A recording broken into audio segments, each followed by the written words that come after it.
So, Cavite. Let's go get to know Cavite. Cavite is known as the land of braves and historical capital of the Philippines. It is the cradle of Philippine Revolution and the birthplace of Philippine independence. Located on the southern shores of Manila Bay in the Calabarzon region in Luzon, just 30 kilometers south of Manila. One of the most industrialized and fastest growing provinces in the Philippines. Its capital is the city of Tres Martires. Cavite is surrounded by the province of Laguna to the east and Batangas to the south. Its etymology, Cavite is from the Tagalog word kawit, which means hook, owing to the hook-shaped land on the old Spanish map.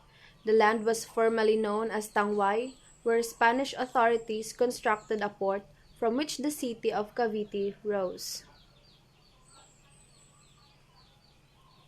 Cavite's language were Tagalog, English, and Chavacano. Chavacano is a Creole originally spoken by majority of the Caviteños that lived in Cavite City and Ternate after the arrival of Spaniards 3 centuries ago. Historical places of Cavite: Emilio Aguinaldo Shrine and Museum. It is where the independence of the Philippines was proclaimed on June 12, 1898 by General Aguinaldo, the Philippines' first president. Corregidor Island is an island fortress where Filipino and American forces fought against the Japanese invaders in 1942. It has become a tourist attraction with tunnels, cannons, and other war structures still well preserved. The famous line of General Douglas MacArthur said is associated with Corregidor, "I shall return." Saint Mary Magdalene Church of Kawit is one of the oldest church in the Philippines. Constructed of the present church was started in 1737.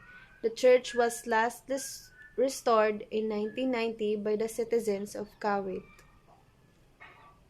Andres Bonifacio Shrine and Ecotourism Park.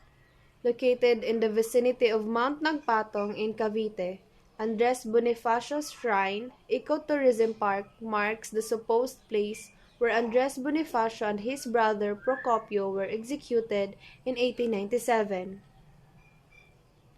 Battle of Binakayan Monument, the site of a fierce fighting between the Spaniards and the Filipino soldiers that happened on November 9 to 11, 1896, depicting one of the shining moments of the Philippine struggle for independence. The Heroes Convention Site.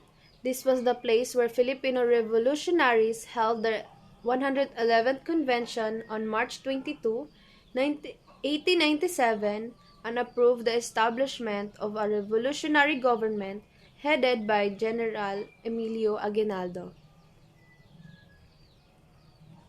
Julian Felipe Monument. A monument stands proud for a great son of a Caviteño, the composer of the Philippine National Anthem, Professor Julian Felipe. At present, the Filipino lyrics of stirring composition of Don Julian Felipe was supplied by Jose Palma. January 28, the birth anniversary of Professor Felipe, was declared special public holiday in the city of Cavite by virtue of Republic Act 7805, approved on July 26, 1993. Economic activities. Cavite is an agricultural province and its major crops includes rice, vegetables, fruits, root crops, coffee, coconut, and sugarcane. It is endowed with rich offshore and coastal fishing grounds, and fishing is the major source of livelihood in the coastal towns. Many industrial establishments are now operational, and more industrial estates have been or being developed in various plants.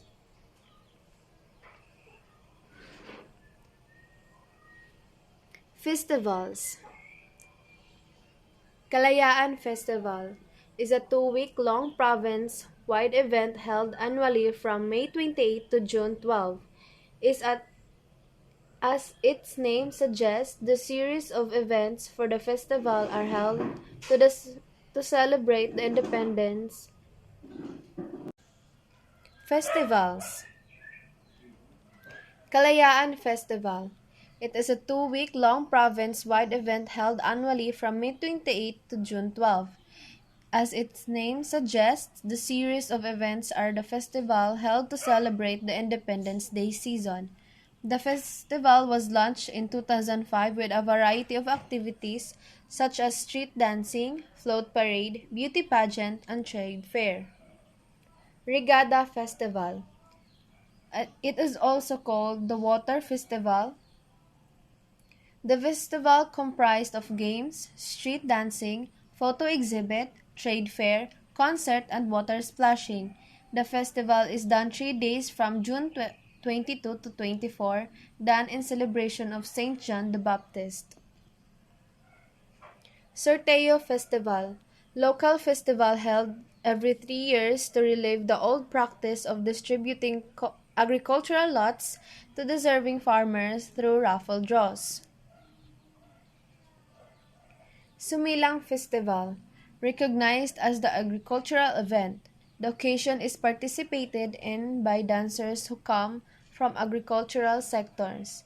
It is celebrated from February 1 to 3. Kawaiian Festival, held every 7th day of September, wherein a group of street dancers parade in indigenous materials.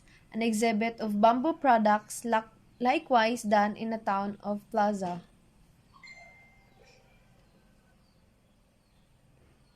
Pahimis Festival, also called the Coffee Festival, as a way of thanksgiving for the abundant harvest of coffee in the municipality. Trade fair, street dancing, beauty pageant, coffee convention are the usual activities done during the occasion. Free-flowing drinking of coffee is offered to everybody. Celebrated every second week of February. Tinapa Festival. This festival is celebrated to promote the perpetuate the image of Rosario as the place where smoked fish called tinapang salinas originates.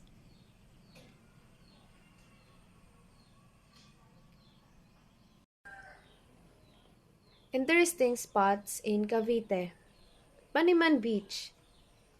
If you are looking for serene and less crowded beaches near Manila, Honeymoon Beach is the place to be. This palm-fringed and powdery gray sand beach is within the vicinity of Puerto Azul Golf Resort in Ternate, Cavite. It is one of the secluded spots in the province that features a quieter ambience near the metro. Balete Falls. For those seeking a refreshing spot to unwind, visit Balete Falls in Amedeo, Cavite. Its enchanting waterfalls are among the several emerging attractions in Cavite.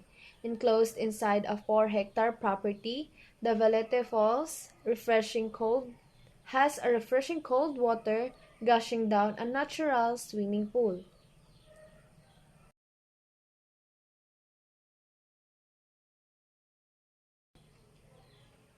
Boracay de Cavite. Among the many famous beaches in the south, Boracay de Cavite is one of the go-to weekend destinations and sought-after holiday spots. This famous Cavite beach features powdery fine, gray sand and clean waters overlooking the Corregidor Island and Mount Mariveles in Bataan. Museo De La Salle.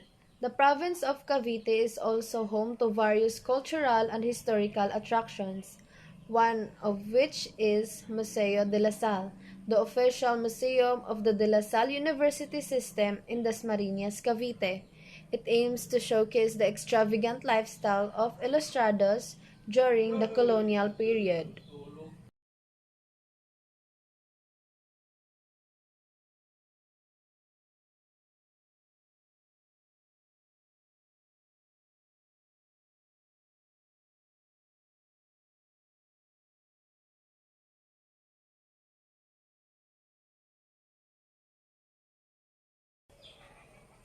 Sunrocky Parish Church, the Diocesan of Shrine of Our Lady of Solitude of Puerto Vaga, also known as San Roque Parish Church, serve as a pilgrimage center in Cavite City.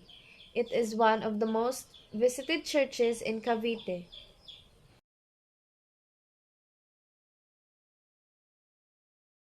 Especially during the Holy Week season, Catholics usually visit San Roque Parish Church as common practice for Visita Iglesia. Gourmet farms. Cavite is also famous for its thriving agritourism scene and farm tours. The province is home to coffee bean plantations, organic farms, lush greeneries, and beautiful manicured landscapes. Mount Pico Deloro. Also known as Mount Palaypalay, Mount Pico Deloro stands majestically between Maragondon, Cavite, and Nasugbu, Batangas. It is a dormant volcano that rises over 664 meters above level. It is one of the top hiking destinations in the Philippines. Imos Cathedral. Another solemn and impressive church in Cavite is the Imos Cathedral, also known as the Diocesan Shrine and the Parish of Our Lady of the Pillar. It serves as a significant part of the history and culture of Caviteños, which dates back to the 1820s. Libbic Falls.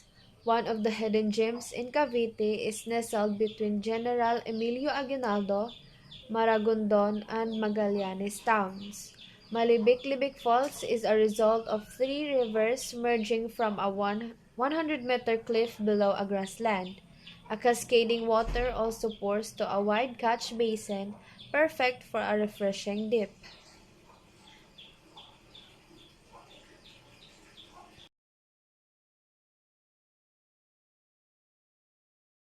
Mount Nagpatong.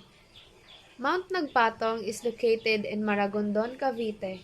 It is a home to Andres Bonifacio National Shrine that has a, that has just been recently established.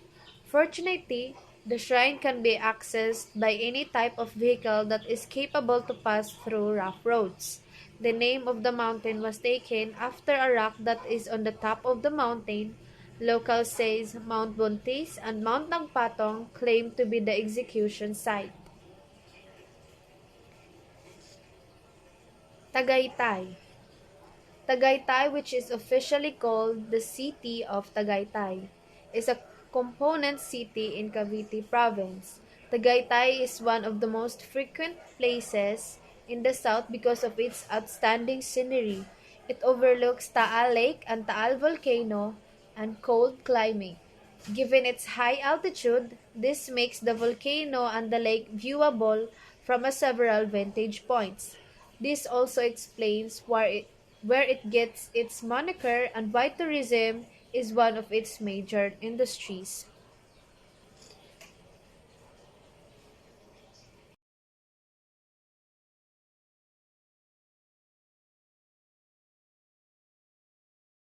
Cavite's notable people: Emilio Aguinaldo, the first president of Philippines; Mariano Alvarez, Philippine Revolutionary General; Felipe Calderon y Roca, lawyer, considered the father of the Malulus Constitution; Ladislao Diwa, one of the founders of Katipunan; Lani Mercado, actress, Bacoor City Mayor, and former Representative, 2nd District of Cavite.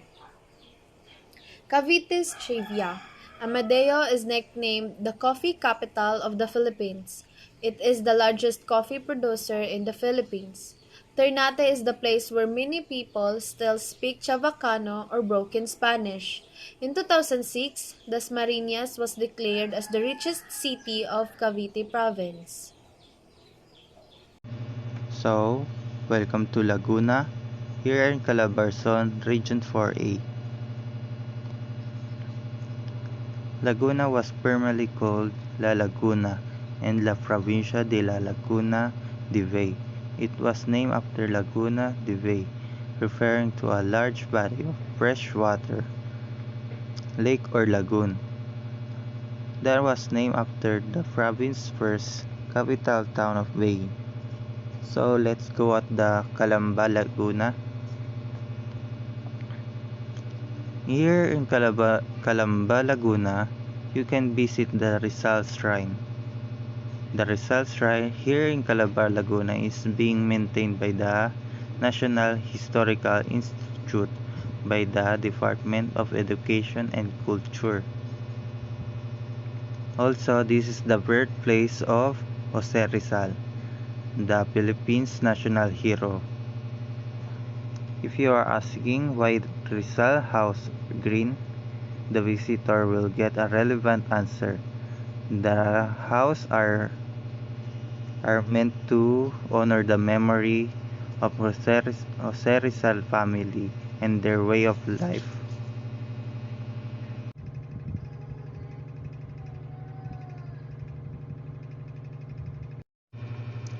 In a garden, there's a bahay kubo which is said to be a replica of one where Rizal used to spend his days as a child. There's also a statue of Rizal as a boy, an added for tourist attraction made by Dole Diaz for the 1996 centennial celebration. Let's have a chill and relax. Let's go to Bato Spring Resort. Bato Spring Resort is located in the town of San Pablo City, Laguna. 2 hours drive from Manila, it is located between the Mount Cristobal and Mount Banahaw. It was established in 1981, where it was the first river, and then later on it developed into a better version of what it is right now. Bato Springs Resort is a perfect getaway to lessen the heat for a summer and keep your coolness with natural spring water flowing in the area.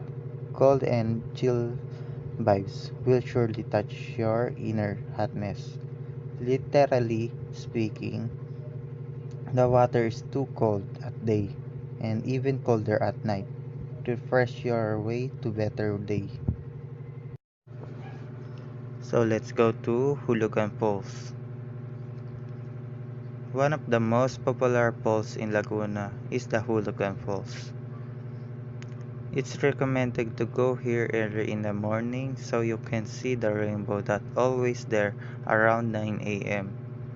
Going here from the main town just take about 30 minutes, but it's climbing back up just quite the challenge. Nevertheless, this tourist attraction in Laguna is indeed nothing short of amazing. So let's go to Nagcarlan Underground Cemetery. Underground Cemetery of Nagcarlan, living sa ilalim ng lupa in Filipino, is a national historical landmark and museum in Barangay Bambang, Nagcarlan, Laguna, supervised by the National Historical Commission of the Philippines. It was built in 1845 under the supervision of Franciscan priest Father Vicente Bello as a public burial site. Its underground crypts exclusively for Spanish burials. Prominent town citizens and members of the elite Catholic family. It is dubbed as the only underground cemetery in the country. So let's go to Los Baños, Laguna. In Los Baños, Laguna, you will see the Mount Makiling. Mount Makiling is a dormant volcano located between Laguna and Batangas. This was the country's first national park before it became a state-owned forest reserve. Is under the University of Philippines, Los Baños for their forestry education. So let's talk about the story of Mount Makiling or Maria Makiling. Maria Makiling, she fell in love with a hunter who had wandered into her kingdom. Soon the two became lovers. The hunter coming up the mountain every day, they promised to love each other forever. When Maria discovered that he had met, fell in love with, and married to a mortal woman, she was deeply hurt, realizing that she could not trust town people because she was so different from them, and they were just using her. She became angry and refused to give fruits to the trees, let animals and birds roam the forest for the hunter to catch, and let fish abound in the lake. People seldom saw her, and those times when she could be seen were only obtained during a full moonlight nights.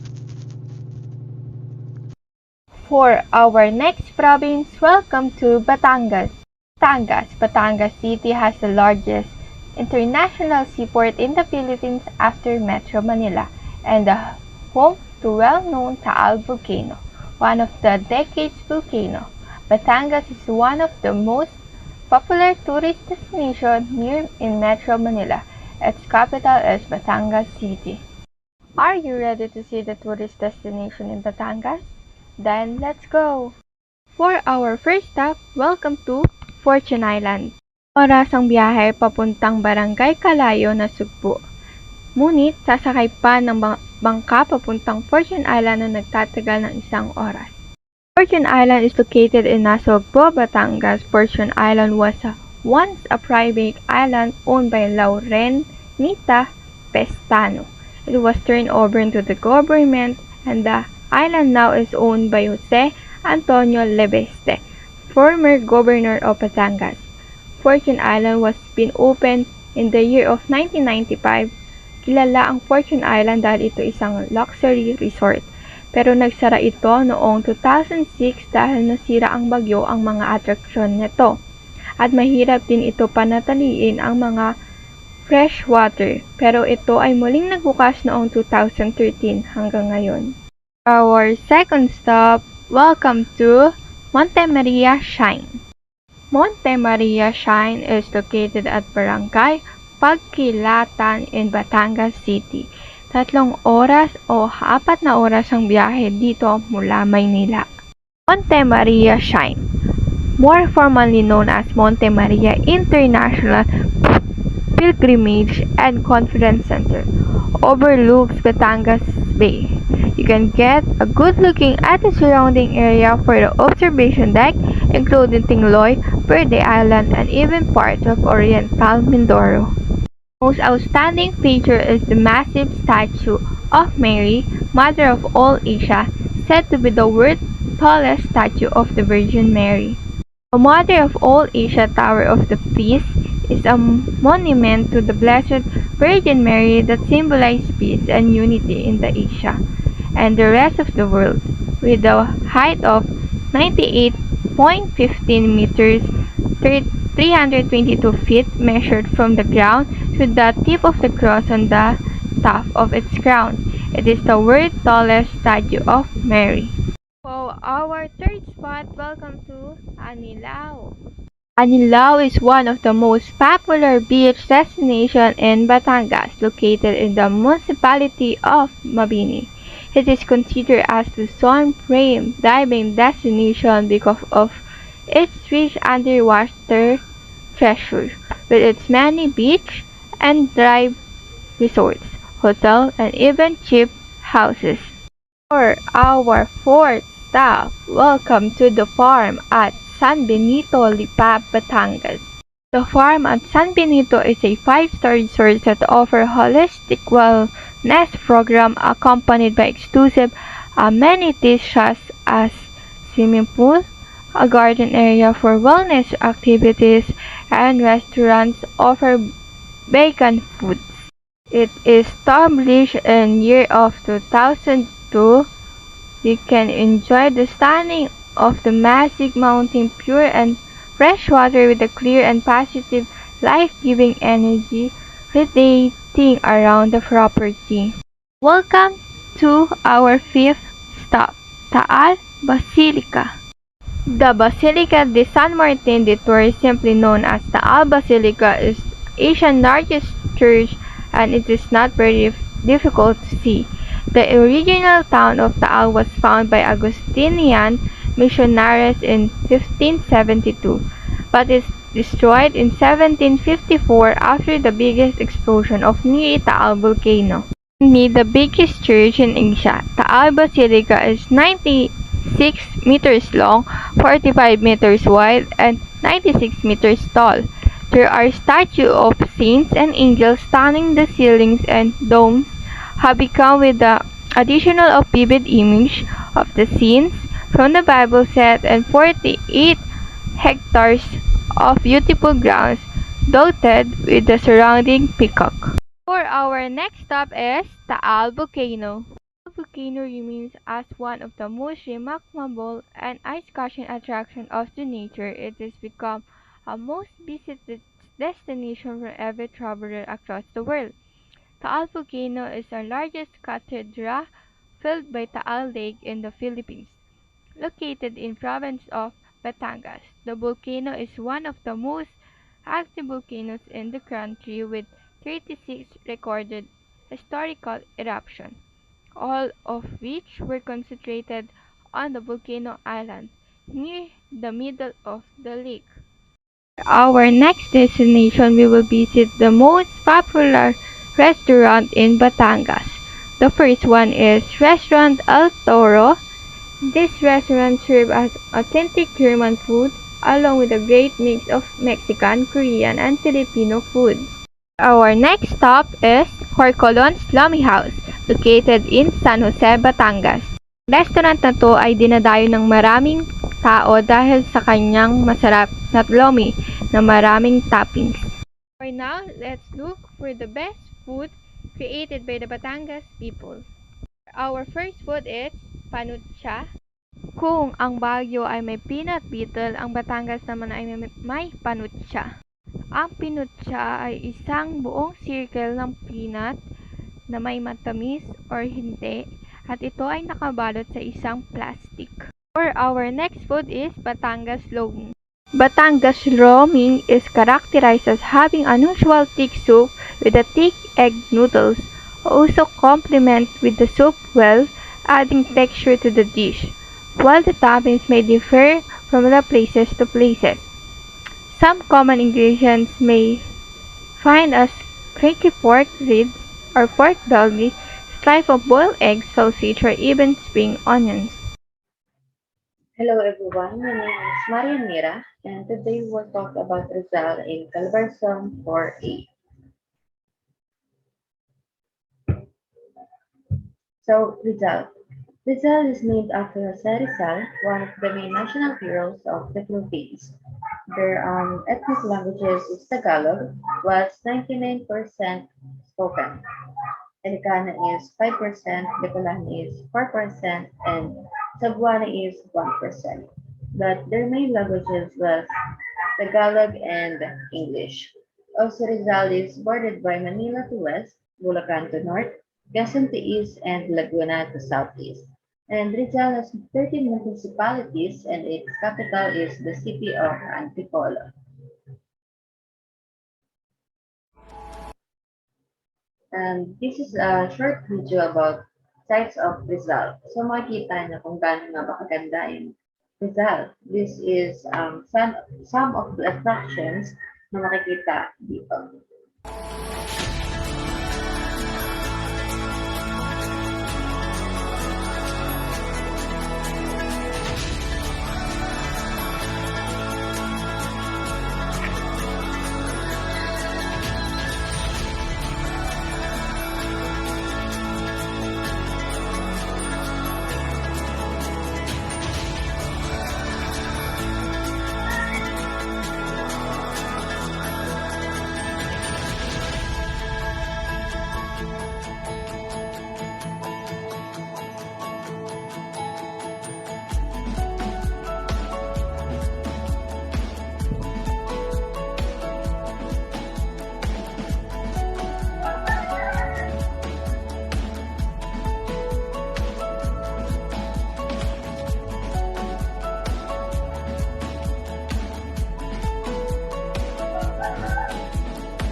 So marami nga namang magagandang lugar ang makikita sa Rizal, no? Ito ang ilan sa mga nandoon sa video. Ang Cloud9 sa Antipolo, Museo De La Reserve sa Baras, Pinto Art Museum sa Antipolo, Fresno Agro Forestry and Eco Campsite sa Tanay, Bureau Cafe sa Antipolo again. So, points of interest in Rizal. Ang purpose nito is para malaman nyo kung saan kayo pwedeng pumunta at kung ano ang mga pwede nyo bisitahin once na nagpunta kayo sa bawat municipality sa Rizal dahil meron silang kanya-kanyang ganda. First is Pinto Art Museum in Antipolo. It is an exhibition space and contemporary museum located in Antipolo, publicly exhibit the art collection of Filipino neurologists and patron of arts. Next is Mikantas Festival in Angono, held in Angono every 22 and 23rd of November, where hundreds of giant papers, puppets, are paraded, representing the common people's mockery of bad hacienda owners of past during Spanish colonial rule. Also evolved into celebrating the feast of Pope Saint Clement I. Next is Saint Joseph Parish Church in Baras. This church enshrines the image of San Jose de Baras and known to be the oldest parish dedicated to Saint Joseph. Next is Santa Ursula Parish Church in Binakayan. This church is 224-year-old church located in the heart of Binakayan, also one of the 7 Jubilee churches of the Diocese of Antipolo. Next is Cenaculo in Cainta. It is a passion play, a dramatic presentation depicting the passion of Jesus Christ, his trial, suffering, and death. Saint Joseph Parish Church in Morong was built by Chinese artisans with stone and mortars. The design was distinct from Chinese Baroque architecture. There are pock marks on the walls, kung makikita nyo, and surroundings of the church caused by bullet holes, indicating fights between Kataponeras and Guardia Civil.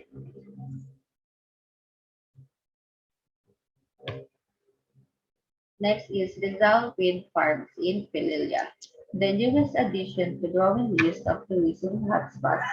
According to the company that leads the operations of the farm, Pililla is an ideal setting because it is part of the natural wind corridor created by unique geographical features surrounding the lake. It has a lane of 27 wind turbines towering over Laguna de Bay. Next is Pangitinan in Rodriguez. It is a cave that has a limestone in the foothills of the Sierra Madre near Wawa Dam in Rizal.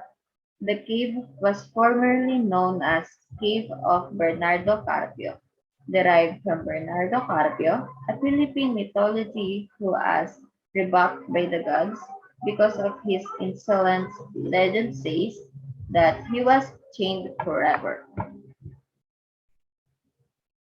Next is Taytay Tiange. Taytay Tiange, also known as Garments Capital of the Philippines.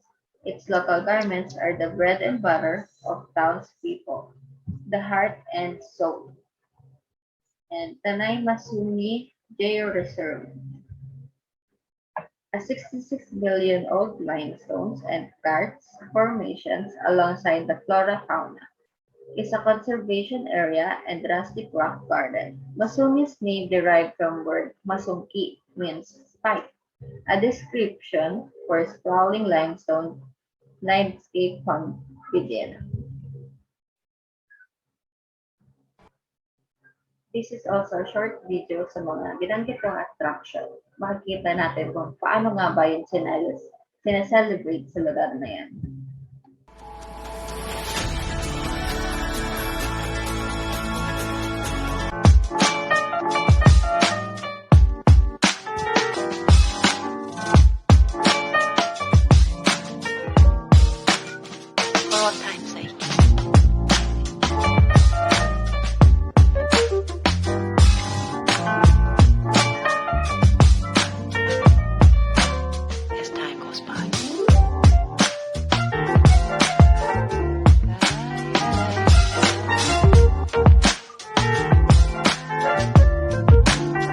long time.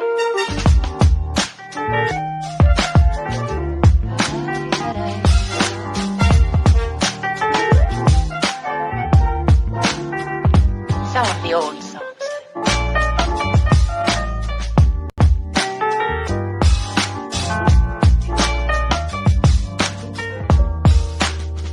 All time's sake.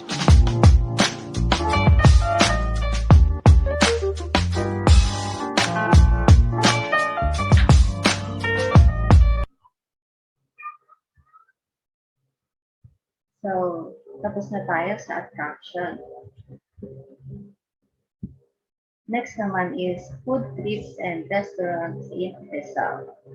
Ito yung mga pwede mong hanapin na pagkain at puntahan na restaurants. Tuwing bibisita ka ng Rizal, pwede ka rin bumili ng pasalubong at i-uwi iyon sa iyong pamilya, mga kaibigan at kamag-anak.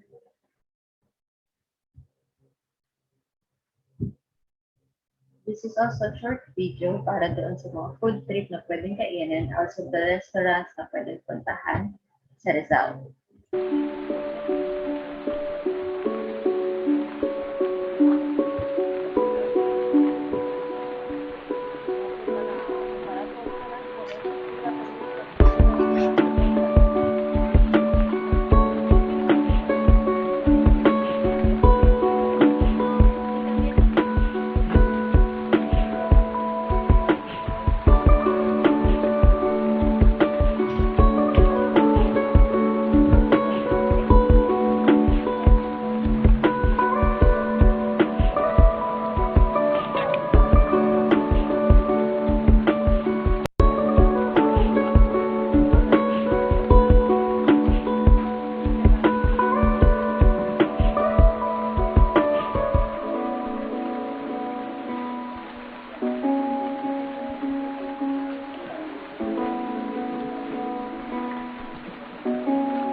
The first one na pinakita sa video is Alipita's food product in Tagaitai. One of the oldest and one of the most popular store of bibingka and sapin-sapin in Rizal. Bibingka is a type of baked rice cake that traditionally cooked in oven, lined with banana leaves and usually eaten for breakfast or merienda. Sapin-sapin means layers. Whole dessert is made with coconut milk and stick rice flour. But each layer has different flavor, para siyang patong-patong. And bawat layers na yan is may iba't ibang flavor. Pwedeng ube, buko, or pandan. Next is Balo Balaw Restaurant in Angono. Balo Balaw Restaurant is also an art gallery. Combines good food and art. It's considered one of the best local restaurants in Rizal. It offers traditional Filipino dishes as well as local delicacies that can be found in Rizal. Pwede ka rin bumili ng mga souvenir doon sa lugar na yan. Kasi it's also an art gallery. Nagbebenta rin sila nun. Next is Kawaiian Farm Restaurant in Pililla. A hilly landscape overlooking the scenic Laguna de Bay, popular spot for cyclists, motorcycle riders, and road trippers. The farm is home to various species of bamboo. The best attraction here is the farm manages a restaurant that serves Filipino fare, dining space that can seat larger groups, and the dining spots are full of bamboo walls. Di ba? Ang ganda tingnan ng sila. Nakaka-relax. Next is Lutong Pugon. Lutong Pugon is a secret garden restaurant in Rizal owned by a local artist that serves delicious wood-fired pizza up in the mountains. Doon siya nakalaga. Doon sila nakapwesto.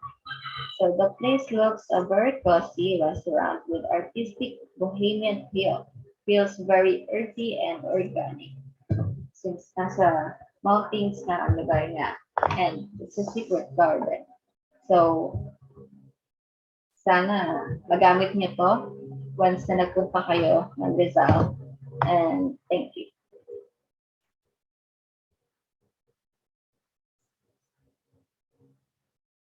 So guys, ngayon ay nasa huling part tayo ng presentation namin, which is Quezon.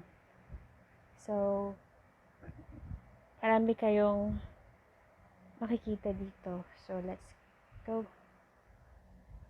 So, first is, let me give you some short history about Quezon. Yung Quezon daw is located on the North Province of Aurora. Then, yung province daw is formerly known as Tayabas and was explored by the Spaniards in 1571 and 1572. So, yung Quezon daw was named after Manuel L. Quezon, the second president of the Philippines and the first to be freely elected. Lucena, the provincial capital, seat of the provincial government, and the most populous city of the province. Is governed independently from the province as a highly urbanized city. It is the largest city of province of Calabarzon and is characterized by a rough terrain with patches of plain, valleys, and swamps. So, size of Quezon. So, ito yung mga tourist attractions na.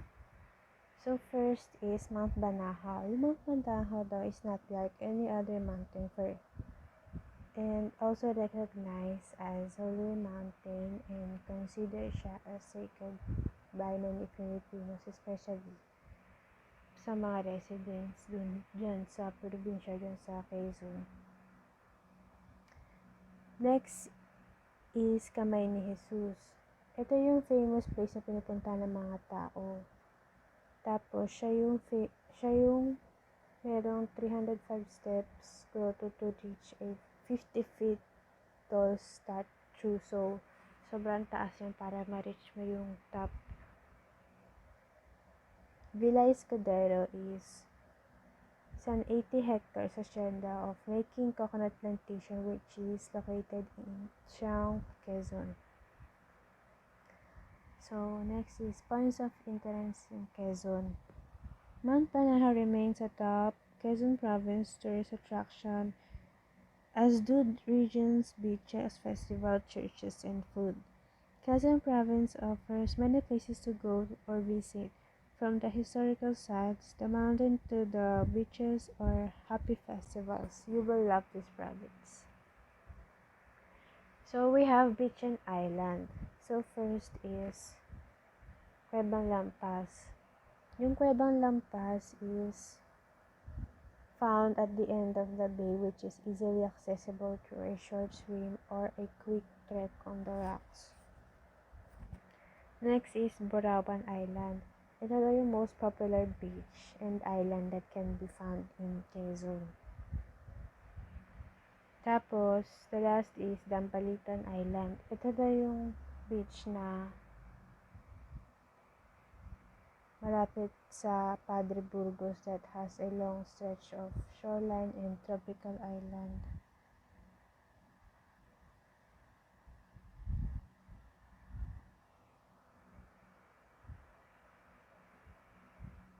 Next is churches. So, ito yung mga churches na pang-bisita, iglesia, ganun. So, yung first is Basilica of St. Michael the Archangel. Pangalawa is San Luis Obispo de Tolosa Parish Church. So, ito na tayo sa mga festival. So, first is Pahiyas Festival is an annual religious celebration which honors the patron saints of farmers. Next is Niyog-Yugan Festival. Yung Niyog-Yugan Festival daw is the feast of coconut tree in the province. Then, yung main product nila is nyog, kaya tinawag na Hulocan Festival kasi yung product nila dyan is yung lug. Yung nakikita nyo dyan sa picture. Ito yung most interesting dito is yung restaurants in Quezon. So, the adventure experience won't be complete without a food trip. Quezon province is also known for its delicious foods and extraordinary restaurants. So, first is Kawaiian sa Palaisdaan. Kawaiian sa Palaisdaan known for its floating restaurant daw and decorated in native design such as bamboo huts. Tapos, yung bestseller daw nila dyan is fish kasi since Tayabas known daw for delicious seafood kaya ang bestseller nila dyan is yung fish. Eto, next is delicacies and pasalubong. So, unang-una dyan, syempre, yung favorite ko. Longganisang Lokban. Longganisang Lokban is very famous daw and one of the favorite breakfast of tourists who visit dyan sa Quezon. So, famous daw siya dyan sa Quezon yung longganisang Lokban. Next naman is yung Pansit Habhab. Commonly known as Pansit Lokban and most popular daw version ng Quezon. The last one is Lambanog. So, siya yung coconut vodka na made with different flavors. Then, yung lambanog daw, na-export daw sa iba't ibang bahagi na ng mundo kasi famous din daw yan sa Quezon. So, ayan guys, doon na nagtatapos ang aming presentation. Sana may natutunan kayo. Maraming salamat sa pakikinig.